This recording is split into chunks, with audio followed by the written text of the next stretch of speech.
Et soyez les bienvenus dans ce nouveau Metal Morning Show. Bienvenue, c'est Arnaud. On se retrouve comme toutes les semaines pour faire un petit point sur le métal, sur l'univers du métal, sur les news, sur ce qui s'est passé. C'est le principe de cette émission, parce que je vous le rappelle, le Metal Morning Show, c'est toute l'actu du métal ou presque, c'est toutes les semaines ou presque, c'est sérieusement ou presque.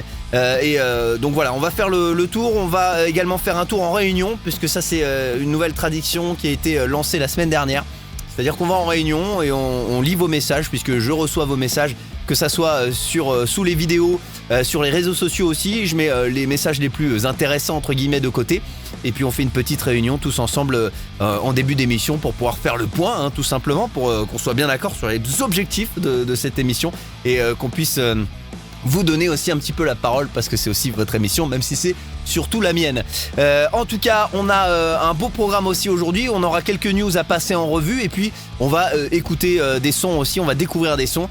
Et comme vous m'avez saoulé pour me demander ce que j'écoutais en ce moment, quel était mon album de la semaine, etc., parce que ça, jadis, c'était une tradition aussi dans cette émission où on faisait des albums de la semaine. Et ben je vais vous faire écouter mon album de la semaine, et je veux aucune remarque. Voilà, tant pis. Peut-être qu'il y en aura d'autres les semaines d'après, peut-être qu'il n'y en aura pas. En tout cas, il y aura cette semaine. Alors, passons tout de suite en réunion. Je vous propose on coupe le bed et qu'on passe en réunion. Voilà, la réunion. Donc, je vous rappelle que tout ce bâtiment appartient au Metal Morning Show Incorporation, avec tous les gens qui sont là, notamment Corinne. Alors j'avais reçu un message, je l'ai pas mis de côté, mais j'avais reçu un message qui me demandait si Corinne apportait les cafés, etc. Attention, pas de sexisme dans cette émission.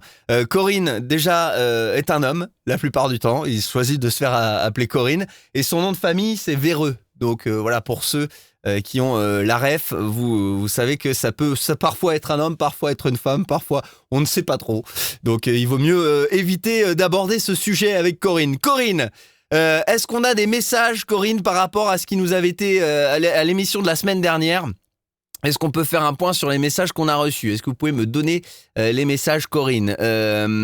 Alors oui, la semaine dernière, on avait effectivement découvert cette reprise de Rob Halford et de Doro qui reprenait Turnaround, Eclipse of the Heart, là, tout ça.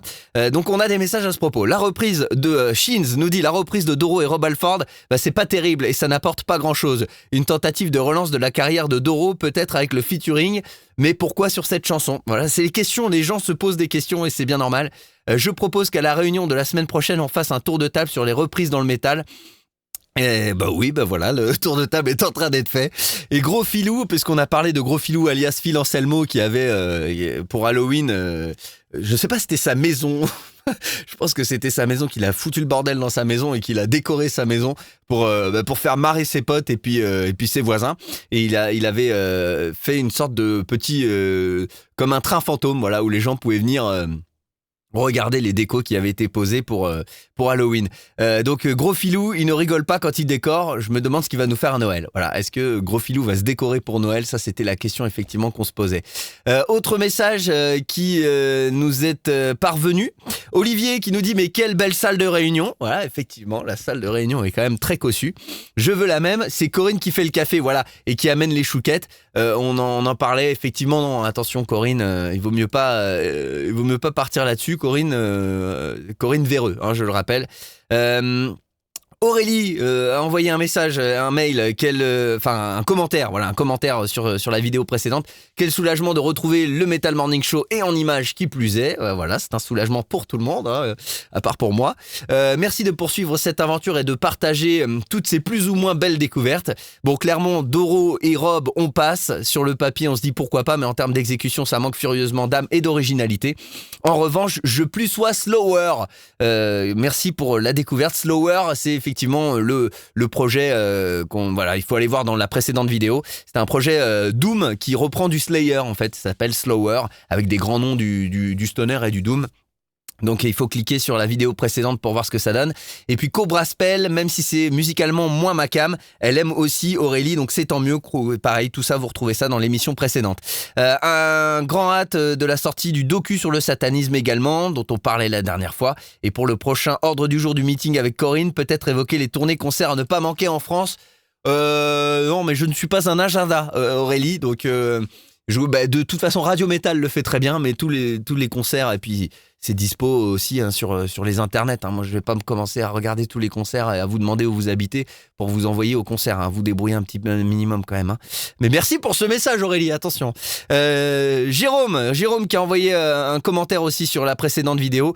Ce clip de Doro et Rob Halford est terrible. Un sommet de kitsch. J'ai beaucoup d'estime pour Rob. Il n'a plus rien à prouver. Il doit se foutre totalement de ce que l'on pense de lui et fait ce qu'il veut. Mais j'ai de la peine quand je vois ça. C'est pas facile, Ils l'ont sorti peut-être de l'EHPAD pour pouvoir faire ça. Ah, c'est pas sympa. On commence pas à se faire de l'agisme aussi non plus dans cette émission. Mais effectivement, c'est un petit peu l'avis qui revient. C'est mon avis aussi. Ces gants avec les LED, mais qui a validé ça? Voilà, c'est le message le commentaire en tout cas de Jérôme. Donc effectivement pas l'unanimité, enfin l'unanimité sur cette reprise, mais pas du bon côté malheureusement en tout cas pour Doro et Rob Halford. On a fait le tour pour La Réunion, il va y avoir d'autres messages, mais ça sera pour le premier sujet de cette émission. Donc je vous rappelle que La Réunion, c'est en début de chaque émission. Je lis vos messages sur les réseaux sociaux, vos commentaires, et puis si vous voulez donc les laisser, il faut pas hésiter sous la vidéo et sur les réseaux sociaux, le Facebook et l'Instagram du Metal Morning Show, c'est @Metal Morning Show, tout simplement. Donc il faut venir liker la page et laisser vos messages si c'est pas encore fait. On passe à la suite, les amis. On passe à la suite avec le motocultor. C'est ce premier sujet entre guillemets de l'émission du jour parce que sur les réseaux sociaux, je vous avais demandé de me donner votre avis sur les nouveaux noms qui ont été annoncés par le motocultor. Parce que là, on en sait un petit peu plus. Est-ce que je peux reprendre peut-être le message avec les nouveaux noms plus précisément? Corinne, est-ce que vous pouvez me renvoyer le message, s'il vous plaît, Corinne, alors attendez, Corinne, évidemment, avec l'informatique, c'est pas son truc. Donc voilà, on m'avait envoyé effectivement plus les nouveaux noms. Donc on a annoncé Milan Collin, Red Fang. Alors Milan Collin, évidemment, punk rock. Ça a rappelé les souvenirs de la fin des années 90 pour ceux qui faisaient du skate, par exemple. Milan Collin, que j'avais découvert dans un magasin Nuggets avec un pote à moi qui faisait du skate au lycée, qui m'avait dit vas-y viens, on va au Nuggets, on va écouter Milan Collin. Tu connais pas tout ça? Parce que moi j'étais plutôt Green Day à l'époque. Et pour ceux qui ne savent pas, Nuggets, c'est tout simplement, c'est vraiment mon rêve de vieux. C'était la Fnac, quoi. C'est avant la Fnac, voilà. Et avant tous les autres trucs évidemment qui vendaient des disques. Donc Milan Collin, ouais, pourquoi pas, ça peut rappeler des souvenirs. Donc ça c'est les nouveaux. Je fais pas tout. Je fais pas tout ce qui a été annoncé dans l'affiche, mais surtout sur les nouveaux. Red Fang, évidemment, ça c'est un groupe que moi j'aime beaucoup parce qu'on est dans cette mouvance stoner qui me plaît particulièrement. Après on a eu Arios, donc ça c'est à découvrir. The Wolf aussi, il me semble avoir écouté, c'est plutôt assez rock'n'roll et un truc que j'aime plutôt bien a priori, comme ça de souvenir. Sacramentum a été annoncé aussi. Sorcerer, Sorcerer, c'est pareil, ils viennent de sortir un nouvel album qui est très très bon. Les Scandinaves de Sorcerer qui font une sorte de doom épique. C'est rarement très rapide, mais c'est toujours très épique et c'est très très bon. Moi j'adore. Ça fait disons plus de 30 ans de carrière Sorcerer, donc ça c'est un groupe qui vaut le coup d'être vu. Je les ai pas encore vus, donc ça serait pas mal. Pourquoi pas de les voir au motocultor, même si à mon avis je ne mettrai pas les pieds au motocultor parce que comme certains d'entre vous c'est une question de budget toute cette affaire, à part si je suis invitez-moi le motocultor et je viendrai avec plaisir. Et puis So Willow aussi qui a été annoncé. So Willow, ça me dit rien tout simplement. Donc voilà, des nouveaux noms et surtout moi ce que je voulais c'était votre avis sur ces nouveaux noms. Donc on a reçu des messages sur les réseaux sociaux. Par exemple on a Amy qui nous dit Didier super, what the fuck, je suis choqué. Comme si l'idiocratie avait atteint le monde de la musique et des festes. Voilà, oui, Didier Super qui est annoncé effectivement sur cette affiche. Mais là, c'est pareil, Didier Super, il est pas dans l'univers métal, mais c'est l'univers étendu du métal avec tout cet humour, cette potacherie parfois qu'on a dans le métal aussi. Moi, ça me choque pas maintenant, ça me choque plus ce genre de choses.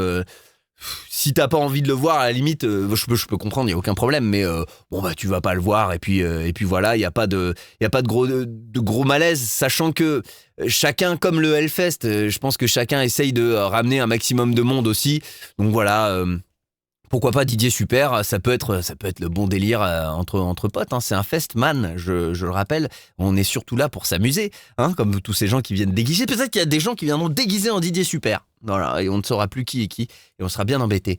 Il y a Thib aussi qui a envoyé un message sur les réseaux sociaux et qui dit: au vu de la dernière édition hyper mal organisée et où l'orga chie carrément sur les bénévoles et a rogné sur les essentiels. Attention, Thib n'y va pas avec le dos de la main morte. Il dit: confère vidéo de The Doom Dad sur YouTube et des potes présents au festival qui m'ont raconté des trucs. Ça donne pas du tout envie d'y aller, mais force est de constater que le début d'affiche est vraiment alléchant pour le coup. Et à voir si le Hellfest annonce du lourd, vu que j'ai déjà mon pass pour comparaison. Donc effectivement, plusieurs trucs. Il y a The Doom Dad qui a fait une vidéo donc sur YouTube qui... fait une sorte de mini-enquête, on va dire, sur le motocultor et sur le fait qu'effectivement c'est plutôt le bordel, le motocultor. Moi je juge pas parce que j'y suis jamais allé, donc si vous voulez avoir plus de renseignements, il y a cette vidéo de The Doom Dad, et peut-être pour aller dans le sens du motocultor, hein, il y a la vidéo, je crois, de Maxime aussi, qui est youtubeur qui fait des vidéos également, et qui a lui fait une vidéo plutôt positive. Il y était allé, il a fait un vlog, donc voilà, pourquoi pas, hein. Il faut se juger sur pièce. On peut croire The Doom Dad qui a regardé plus précisément, mais faites-vous votre avis en y allant, et puis en voyant aussi. C'est comme ça, au début le Hellfest c'était pas ouf, hein, quand on y allait, c'était un peu le bordel également. Donc peut-être qu'il faut un moment de mise en place aussi, même si ça fait un moment que le motocultor existe. Donc voilà. Et à part ça, l'affiche plaît plutôt à Thib. Donc ouais, voilà, bon bah encore une fois, il y en a pour tous les goûts. Moi je suis assez content de voir Clutch au motocultor, je suis assez content de voir Ginger, Kvelertak, ça c'est des trucs que j'ai envie de voir, Red Fang. Pour l'instant, a priori, par rapport au Sorcerer, par rapport au Hellfest, moi j'ai un petit côté, voilà, un petit penchant pour le motocultor, pourquoi pas cette année. Mais on va attendre d'avoir une annonce complète, hein, avant de juger. Et on espère évidemment que en termes d'orga, le motocultor va peut-être se remettre en question. Et encore une fois, si vous êtes bénévole sur ces festivals, force à vous, hein, les amis, parce que c'est pas facile d'être bénévole sur ce genre d'événement. Il faut beaucoup d'énergie et on n'est pas toujours très bien traité. Ça, c'est un truc que j'aimerais bien aborder, mais j'ai pas la patience ni la force de caractère de The Doom Dad de faire des enquêtes journalistiques sur notamment les bénévoles et pourquoi on fait tellement appel à du travail gratuit pour organiser ça, alors que derrière il y a des gens qui font quand même du pognon, quoi. Je sais pas, c'est pas un truc que je trouve très moral. Mais bon, peut-être que c'est comme ça que ça se fait aussi, hein. En tout cas, voilà, Motocultor, on en a parlé. Si vous voulez laisser vos messages aussi, vos commentaires sur cette affiche, voilà, vous savez comment faire, vous laissez vos messages, il n'y a pas de souci. Autre sujet que je voulais aborder, cette histoire de Spiritbox et la superstar du hip-hop Megan Thee Stallion qui collabore pour un remix rock de Cobra. Beaucoup d'informations, beaucoup d'informations dans cette info, dans cet article. Donc voyons voir ce que ça donne. La semaine dernière, la star américaine du hip-hop, Megan Thee Stallion, a sorti son premier single sur son propre label Cobra, dans lequel elle aborde quelques récents déboires de sa vie. Bon bah très bien, donc c'est un single de Megan Thee Stallion à la base. Aujourd'hui, Megan partage une version rock de Cobra, en collaboration avec le quatuor canadien de metalcore progressif Spiritbox. Spiritbox, pour les anciens qui ont suivi cette émission sur Radio Metal, on les avait découverts, ça avait été un album de la semaine et on avait été plutôt positif sur Spiritbox et le fait que voilà, Courtney Laplante était vraiment une très bonne vocaliste, et c'est un duo à la base, donc c'est quand même toujours important de le signaler, où c'est deux personnes qui se réunissent et c'est pas tout un groupe qui apporte toutes ses idées. Donc le premier album, c'était un premier EP, je crois, qui était vraiment très très bien. Donc voilà, sur laquelle voilà, Megan a partagé une version rock de Cobra, sur laquelle on peut entendre la chanteuse Courtney Laplante, en plus des riffs du guitariste Mike Stringer et du son caractéristique de la formation. Postant sur Instagram, Laplante a écrit: merci Megan de nous avoir donné l'opportunité de collaborer sur ta nouvelle chanson Cobra. Alors moi, quand j'ai lu le titre au départ, je pensais que c'était le générique de Cobra. Le générique français de Cobra. Mais non, je suis un peu déçu, hein, je dois dire. Voilà, je t'en suis infiniment reconnaissante. La semaine dernière, Spiritbox a partagé une vidéo pour Ultraviolet, la première des 3 nouvelles. Est-ce qu'on peut l'écouter? C'est là, c'est ça? At night, I'm sitting in the dark room thinking, probably why I always end up drinking. Yes, I'm very depressed. How could somebody so blessed wanna slip they wrist? Shit, I probably bleed out some Pinot. When they find me, I'm in Valentino. Ayy, he pouring me shots, thinking it's lit. Ha, little did he know. I am shedding my skin. I need to harden my heart to protect myself from the pain. Leave me alone in the dark.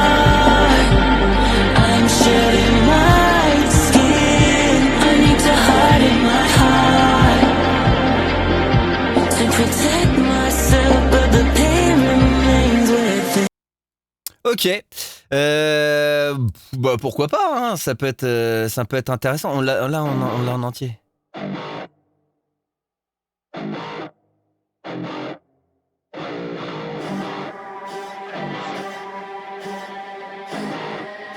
Après, ce qui peut être pas mal, c'est que ça ouvre le métal à d'autres horizons, à un autre public. Ça peut être intéressant. Après, pour Megan Thee Stallion, je suis pas sûr que ça va lui ouvrir le public métal. Après, voilà, musicalement.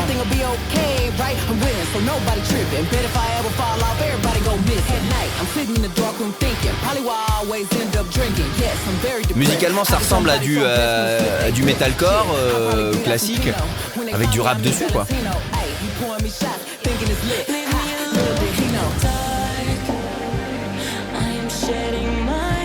Bon, ok. Donc, qu'est-ce qui peut être positif, effectivement, que le métal ait une ouverture un petit peu plus conséquente vers le public rap, ça peut être intéressant. Est-ce que ça va... je pense pas que ça va faire des petits, hein, je pense pas qu'on va aller beaucoup plus loin que ça, c'est juste une collab comme ça. On a eu tout un mouvement au moment du néo-metal avec du rap. C'était pas forcément le meilleur moment dans l'histoire du métal parce que c'était toujours très binaire et c'était toujours un peu la même chose. Là, on a effectivement les vocalistes de Courtney LaPlante qui apportent une sorte de refrain. C'est intéressant, ça évite, ça change un peu des refrains dans le rap où c'est soit c'est des meufs qui font des mélodies pour le rap masculin, soit elles font elles-mêmes leurs mélodies, même s'il y a de moins en moins de refrains dans le rap maintenant. Voilà, pourquoi pas, c'est moi je salue l'initiative, mais je pense pas que ça va aller plus loin à mon avis, hein. Donc pareil, vos commentaires, vos messages pour donner votre avis et me dire ce que vous en pensez. Qu'est-ce qu'on a? Voilà, alors ça les anciens le savent aussi. C'est-à-dire que moi j'aime bien répéter à qui veut l'entendre que Kerry King il nous saoule. Parce que il était là à pleurer quand Slayer a splitté en disant moi je veux continuer, blablabla, pourquoi ça a arrêté, Slayer c'est pas fini, on devrait continuer. Et moi je disais mais qu'est-ce qu'on s'en fout, Kerry, fais ton propre projet. De toute façon, ça fait 40 ans que tu fais du Slayer, donc quoi qu'il arrive, tu feras du Slayer. Et donc voilà, nous saoule pas, remonte un truc, et puis de toute façon, les gens viendront te voir, puisque t'es Kerry King de Slayer. Donc même par curiosité, on viendra te voir, même si la musique est pas bonne. Donc arrête de saouler. Donc voilà, qu'est-ce qu'il a fait? Peut-être il m'a entendu au bout d'un moment. Kerry King partage le logo de son nouveau groupe, et le batteur Paul Bostaph confirme son implication. Paul Bostaph qui a été de nombreuses années dans Slayer. Donc déjà, voilà, je vois pas pourquoi tu nous saoules, Kerry. Tu reprends Gary Holt en second guitariste, tu nous trouves juste un mec qui fait de la basse et de la guitare et du chant, et voilà, t'as ton Slayer. Je vois pas pourquoi tu saoules. Après avoir fait parler de lui pendant des années, le nouveau groupe de Kerry King se concrétise enfin. Alors, apparemment intitulé Kerry King, eh ben voilà, super, vient d'annoncer son tout premier concert dans le cadre du festival américain Welcome to Rockville, ce sera en 2024. Dans la foulée, le nouveau groupe de King a dévoilé son logo qui a également été partagé par le batteur du projet, ancien membre de Slayer, Paul Bostaph. King avait déjà évoqué la présence de Bostaph dans son projet musical, mais c'est désormais officiel. King et Bostaph ont travaillé ensemble au sein de Slayer pendant la majorité de la période allant de 92 à 2001, puis entre 2013 et jusqu'en 2019. La rumeur veut que le groupe de King compte dans ses rangs Gary Holt, guitariste de Slayer et d'Exodus, ainsi que Phil Anselmo. Alors voilà, ça j'avais pas l'info. Le gros filou qui fait feu de tout bois et qui se dit je vais avec Kerry King faire du Slayer. Alors ça n'a pas été confirmé, alors ces informations n'ont pas été confirmées. Donc Phil Anselmo et Gary Holt n'ont pas été confirmés. Gary Holt, je pense que c'est le choix le plus simple pour Kerry King, vu qu'ils ont déjà bossé ensemble sur Slayer sur ces dernières années après que Jeff Hanneman soit décédé. Donc je pense que c'est le choix le plus simple. Phil Anselmo, je suis pas sûr. Hein. Phil Anselmo, je suis pas sûr, même si ça pourrait être cool.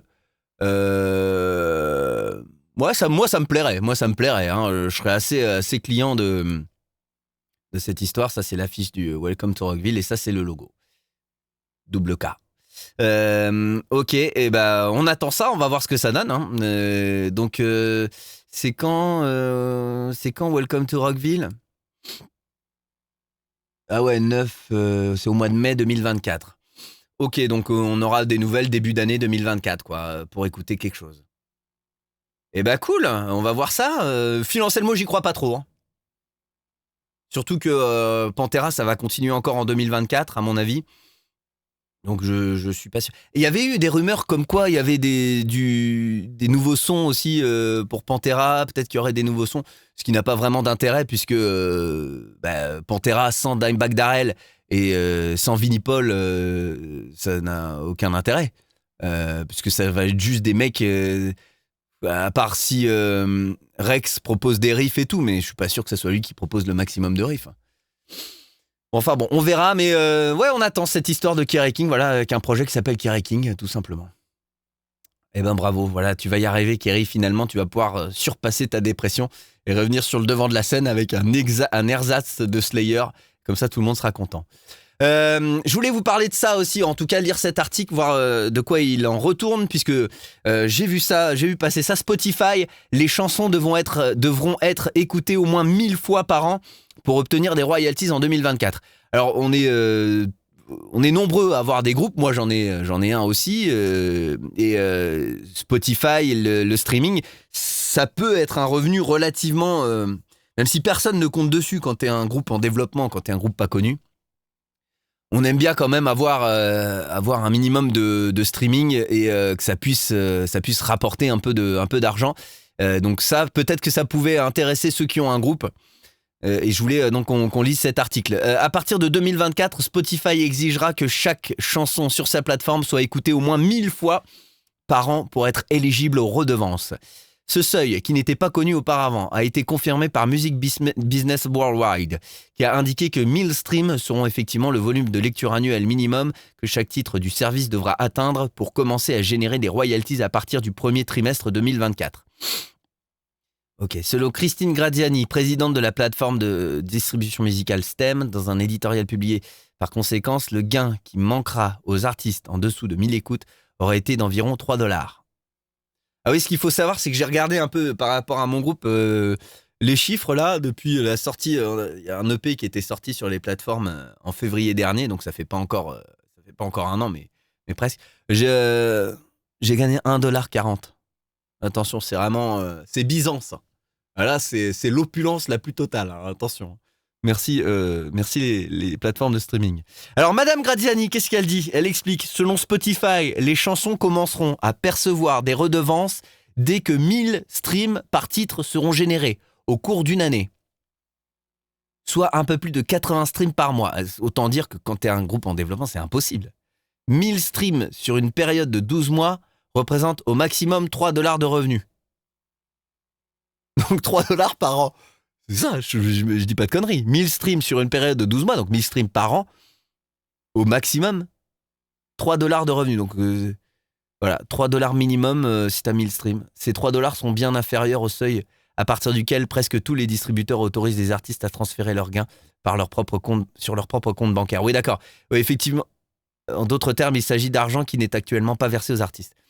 Donc ouais, alors en plus, effectivement, quand tu as un agrégateur qui te permet d'être sur Spotify et les plateformes de streaming, et que par exemple moi mes 1,40$, je peux pas les récupérer sur mon compte. C'est pas c'est trop peu, c'est pas assez. Donc ça veut dire que ça reste les 1,40$, ça reste sur leur compte. Alors moi c'est 1,40$, mais peut-être qu'il y en a qui vont laisser 100$. Et donc du coup c'est comme ça que les agrégateurs vont se faire du pognon, sachant qu'il y en a déjà qui prennent du pognon qui te demandent par exemple 20€ par mois ou par an, je sais plus, pour pouvoir mettre ta musique sur les plateformes de streaming. Donc là, ça sera peut-être un revenu supplémentaire, ou alors ça reste sur les comptes des plateformes de streaming. Là, c'est assez flou. Il faudrait regarder plus précisément comment ça fonctionne. Mais c'est pas forcément une bonne nouvelle, encore une fois, pour les artistes qui vont pas pouvoir se faire du pognon avec leur musique. Donc encore une fois, si vous avez la possibilité d'aider les artistes en direct, a priori le plus simple, je dirais que c'est Bandcamp pour pouvoir acheter la musique pour les artistes. Ça reste une plateforme de streaming et il y a un pourcentage qui est pris par Bandcamp, sachant qu'il y a certains vendredis, je ne sais pas si c'est une fois par mois ou plusieurs fois par mois, ça s'appelle Bandcamp Friday, où en fait vous pouvez, il n'y a pas de pourcentage pris sur la musique que vous achetez sur Bandcamp. Donc si vous aimez des groupes, allez voir s'ils ont un Bandcamp, et pour les aider, achetez directement le merch et la musique sur Bandcamp, ou alors directement à eux, en concert évidemment, c'est toujours le plus simple, même si on en avait parlé la semaine dernière. Il y a aussi des pourcentages qui sont pris sur le merch par certaines salles, mais là c'est pas pour les groupes émergents. Hein. Quand tu joues devant 40 personnes, la salle te prend pas un pourcentage sur le merch que tu vas vendre. Hein. C'est pour toi. Donc voilà, à surveiller encore une fois. Il faudrait regarder, et il va falloir surveiller de plus près comment ça se passe pour les revenus de la musique des artistes. Qu'est-ce qu'on avait d'autre ? On avait ça aussi, on va écouter des choses là, on va arriver sur le moment où on écoute des choses, parce que j'ai vu cette info là qui m'a titillé. Dragon Force et Alyssa White Gloves, donc de Arch Enemy, s'associent sur scène pour une reprise de Taylor Swift. Voilà, toujours plus loin dans la pop musique. Donc là c'est pareil, ça peut être rigolo que ça s'ouvre. Taylor Swift, c'est l'artiste qui vend le plus, c'est la patronne de l'industrie musicale mondiale en ce moment, Taylor Swift. Donc ça peut permettre peut-être aux Swifties, puisque c'est comme ça qu'on appelle les fans de Taylor Swift, de découvrir du métal grâce à cette reprise, on sait jamais. Donc Dragon Force, le célèbre groupe de power metal britannique, a été rejoint par Alyssa White Gloves d'Arch Enemy pour interpréter l'une des chansons de la pop star Taylor Swift lors d'un récent concert. Ok, donc c'était à Montréal, le 5 novembre. Dragon Force a invité la chanteuse d'Arch Enemy à monter sur scène, blablabla. Ok, alors voyons voir ce que ça donne. Alors bien sûr, on va essayer de reconnaître la chanson de Taylor Swift, parce que pour nous, ça va juste être un truc métal. De notre prochain album, c'est une reprise de Taylor Swift, Wildest Dreams. Ah bah il nous a spoilé. C'est Wildest Dreams de Taylor Swift. On n'entend rien, c'est magnifique.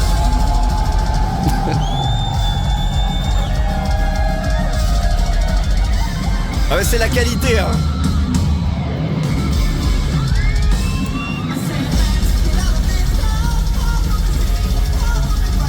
Bon.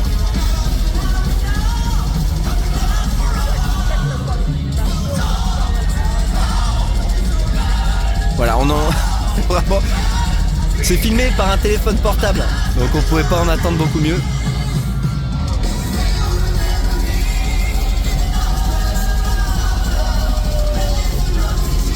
Bon. Évidemment, on ne reconnaît pas ce type de Taylor Swift, puisque on est assez peu nombreux, je pense, à écouter Taylor Swift sur notre pendant nos hobbies, hein, pendant qu'on sait pas quoi faire. Donc si j'ai bien compris, ça sera sur le nouvel album de Dragon Force qui s'appelle Warp Speed Warriors et qui sortira le 15 mars. Donc on ira peut-être qu'on écoutera ça Peut-être qu'on écoutera ça plutôt quand ça sera sorti sur album, parce que là c'est tout simplement inécoutable, hein, on va pas se mentir.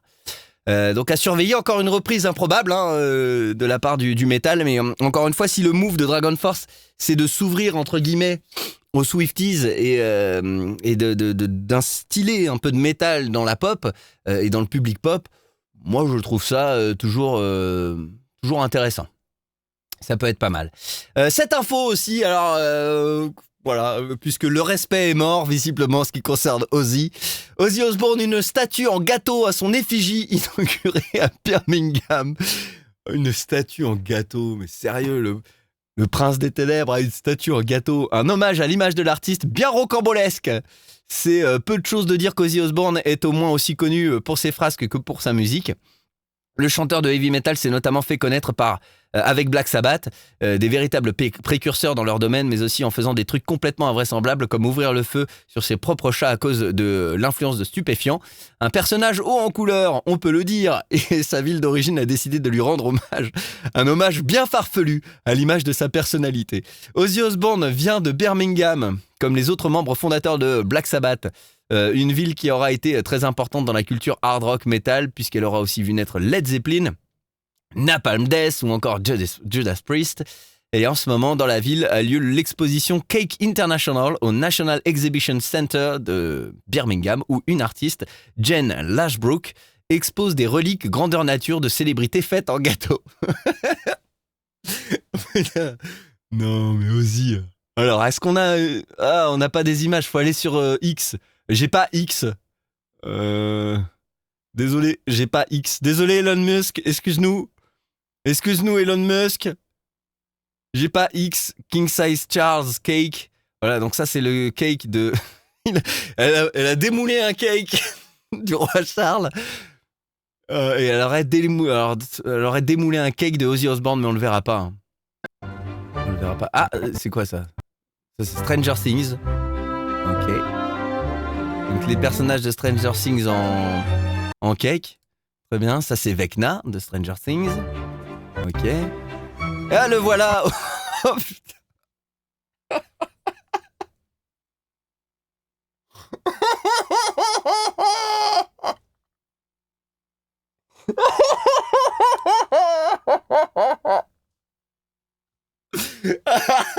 Oh non. Jane. C'est nul. Jane Lashbrook, elle a démoulé un cake en forme de Ozzy.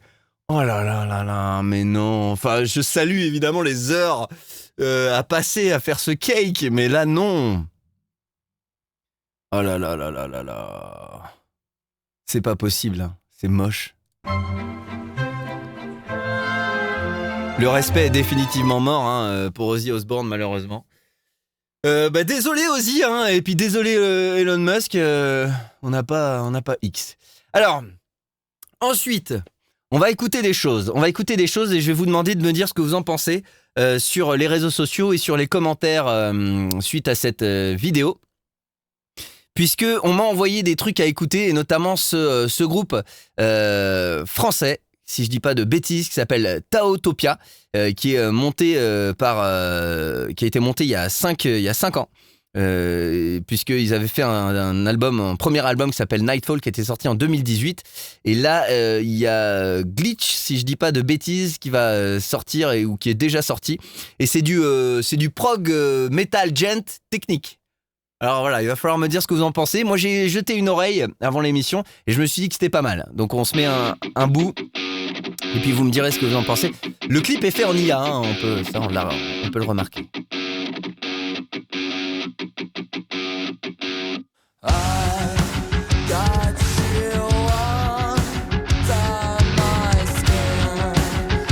Alors effectivement, quand j'ai vu la DA du clip avec une AI, j'ai tout de suite pensé au dernier Périphérie qui avait fait leur clip aussi, un des premiers à faire en intelligence artificielle. Et effectivement, il y a un côté un peu Périphérie.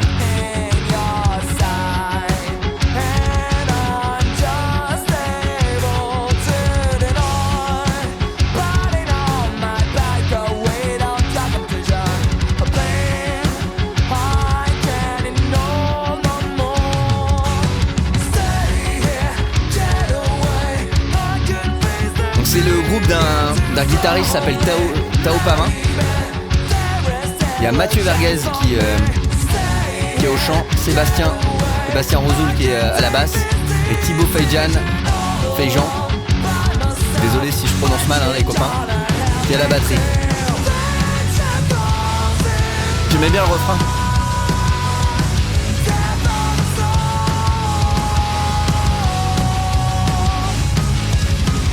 Taotopia, Epic Win, qui est, si je dis pas de bêtises, le premier single extrait de l'album Glitch. Je vous mets le lien en commentaire, sous la vidéo, pour que vous puissiez retrouver ça si vous voulez aller l'écouter. Encore une fois, on aide les groupes en allant directement sur leur site et sur leur Bandcamp, etc. Glitch était sorti le 29 septembre, bravo les infos. Allez, Taotopia, ça c'est validé par le Metal Morning Show, on aime bien. Bravo. Ensuite, on m'a envoyé un truc complètement fou juste avant l'émission. On m'a envoyé du métal samouraï. Alors ça, du métal samouraï, tout est possible dans le métal. Après les vikings, après les pirates, après les pirates et les vikings qui se battent, après le vampire métal, après le vampire, les métal autour de la boisson, le folk métal, tout est possible dans le métal. Voici le métal samouraï. Alors moi je ne connaissais pas le métal samouraï, donc là je n'ai pas écouté. Là je vais découvrir vraiment avec vous. On va voir ce que ça donne. C'est donc un groupe qui s'appelle Ryujin qui sort un single qui s'appelle The Rainbow Song et c'est avec Matthew Iffy de Trivium. Donc ça je pense que le featuring c'est évidemment pour essayer de toucher un peu de monde et d'intéresser les gens pour qu'on se dise attends, s'il y a Matthew Iffy qui est avec eux, peut-être que ça peut être sympa. Donc voyons voir ce que ça donne. C'est Napalm Records qui sort ça.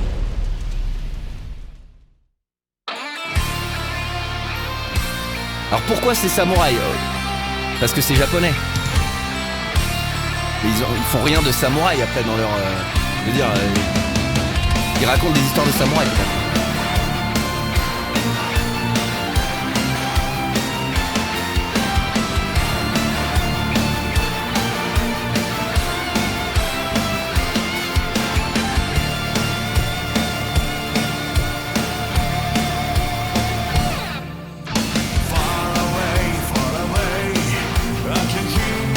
Ah, c'est en anglais.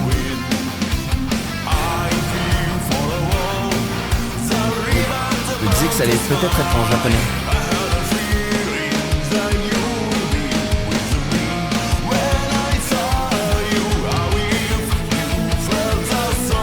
Sur refrain.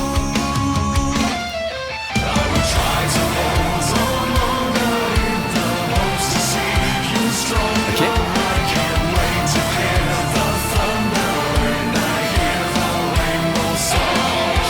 The Rainbow Song, c'est le nom de ce single.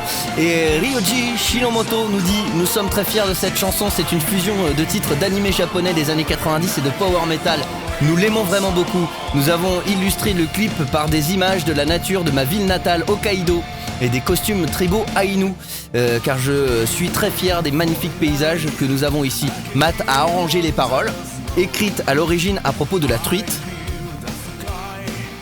Et s'invite aussi sur le refrain à mes côtés. C'est aussi la première chanson sans growl. Et vous pouvez entendre mon premier cri aigu avant mon solo. Ah, il est content du cri aigu qu'il a fait apparemment. Ryuji. Je vous laisserai découvrir le cri aigu de Ryuji. L'invité, donc Matthew Iffy, dit Ryujin est un groupe qui va conquérir le monde. The Rainbow Song est un morceau qui, je pense, comblera l'écart entre les fans et les fervents admirateurs du groupe. Vous vous surprendrez à chanter avec nous dès la première écoute. Alors il faut voir ce que ça peut donner en termes de pourquoi samouraï metal et pourquoi pas tout simplement du power metal tout simple. Est-ce que c'est simplement... Ah oui, on entend. Ok. Est-ce que c'est simplement un truc marketing ou pas? Est-ce que les thèmes abordés sont en rapport avec le samouraï? Là ça parle de la truite. Pourquoi pas je veux dire. Donc on va voir ce que ça peut donner. En tout cas Matthew Iffy lui met son petit pesant de cacahuètes sur cette histoire de Ryujin de Rainbow Song. Et il y a un album qui arrive, album éponyme qui s'appellera Ryujin, qui sortira le 12 janvier 2024. Ça va venir vite. Bravo. Et arigato, évidemment, arigato gozaimasu. Et on pense évidemment à Swan, qui est un auditeur et un viewer au Japon. Et pour info, je vais aller au Japon au mois d'avril, donc j'essaierai de voir si Ryujin sera dans le coin pour qu'on puisse faire un concert, pourquoi pas. Alors voilà, ensuite, vous m'avez beaucoup sollicité sur les messages, et on va terminer avec ça, cette émission. Vous m'avez beaucoup sollicité sur les messages pour me demander, oui, c'est quoi, il n'y a plus de groupe de la semaine, etc. Alors les découvertes, machin. Bon là, on a fait des découvertes quand même, hein. Tout ça, c'est des trucs, après vous allez fouiller vous-même, hein, mais ça c'était les découvertes de la semaine. Donc moi j'ai mon album de la semaine, il n'est pas sorti cette semaine, il n'est pas sorti aujourd'hui, ce vendredi 10 novembre, il est sorti la semaine dernière, si je dis pas de bêtises, et c'est un groupe anglais, c'est leur 3e album, et moi c'est un groupe que je suis depuis le début et que j'aime beaucoup. J'en ai parlé la semaine dernière et je vais vous le faire écouter parce que je n'ai pas écouté autre chose cette semaine que cet album. C'est donc Green Lung, voilà, Green Lung avec leur nouvel album. Et ça, c'est le single qui est sorti hier ou avant-hier, Hunters in the Sky. Donc je vous le mets. Et je veux pas entendre de réflexion de oui, mais non, mais attends. Écoute ça comme c'est bon, les riffs sont bons, l'ambiance est bonne, le clip est chelou, on va pas se mentir. Alors attends, parce qu'ils avaient dit un truc sur leur Facebook, il faut que je le retrouve.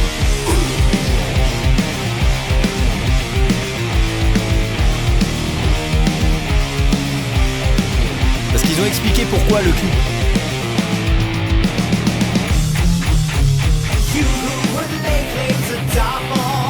Ça j'adore.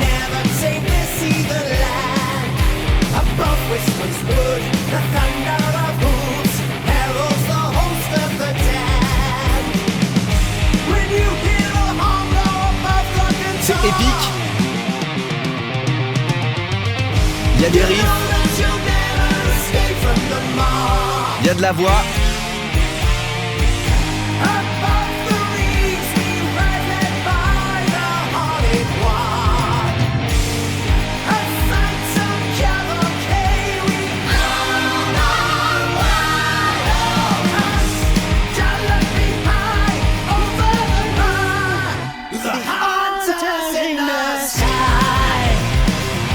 J'attendais le refrain. Donc Green Lung, Hunters in the Sky, c'est extrait du nouvel album de Green Lung qui s'appelle This Heathen Land. Et pourquoi ce clip un peu checheux, un peu loulou, un peu chelou? C'est parce que ça a été inspiré d'un mouvement qui s'appelle Right to Roam. Donc en anglais ça veut dire le droit de errer, le droit de errer dans le sens se balader dans les campagnes, etc.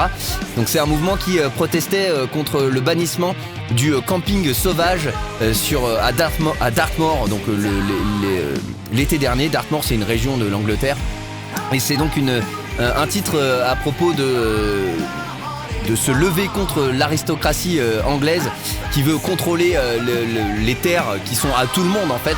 Donc l'idée c'est de récupérer ces terres-là, et ça a été tourné donc à Dartmoor et donc avec des gens qui représentent ce mouvement Right to Roam. Et après au fur et à mesure du clip, on voit qu'ils finissent par rejoindre un sabbat puisque le thème de Green Lung c'est quand même tout ce qui est occulte, et notamment l'Albion occulte, donc l'Angleterre occulte, etc. C'est ce qui déploie tout au long de leurs 3 albums. Et cet album est très très bon parce qu'en plus au niveau de la voix ça peut rebuter certains sur la voix de Green Lung qui est toujours un peu nasillarde et un peu aiguë. Sur cet album c'est moins nasillarde, c'est moins aigu, même si on a des trucs très aigus comme ça. Moi j'aime bien, et la voix est plus caverneuse sur cet album. Donc voilà, c'est ma reco de la semaine, c'est mon album de la semaine. Je n'arrête pas d'écouter cet album en boucle depuis qu'il est sorti. C'est donc voilà, donc me saoulez pas en me disant oui mais non mais attends c'est bon, c'est encore du doom et tout ça. Oui, c'est le principe de cette émission. Effectivement, je mets les trucs que j'aime bien, et je ne veux pas pas de réflexion, hein, attention, chacun ses goûts, comme disent les gens qui n'ont aucune personnalité. C'est terminé pour ce Metal Morning Show pour aujourd'hui qui a été plus long que d'habitude, mais c'est pas grave parce qu'on se met pas de limite, on a nos limites, zéro limite ici. Et donc je vous invite à laisser vos commentaires pour tout ce qu'on a dit aujourd'hui. On fera la réunion la semaine prochaine pour lire vos commentaires. Vos messages sont les bienvenus sur les réseaux sociaux, Facebook et Instagram du Metal Morning Show, @Metal Morning Show, c'est tout simple. Vous venez liker la page et vous venez laisser vos messages. Et puis voilà, je vous le rappelle, le Metal Morning Show, c'est toute l'actu du métal ou presque, c'est toutes les semaines ou presque, et c'est sérieusement ou presque. À la semaine prochaine, ciao.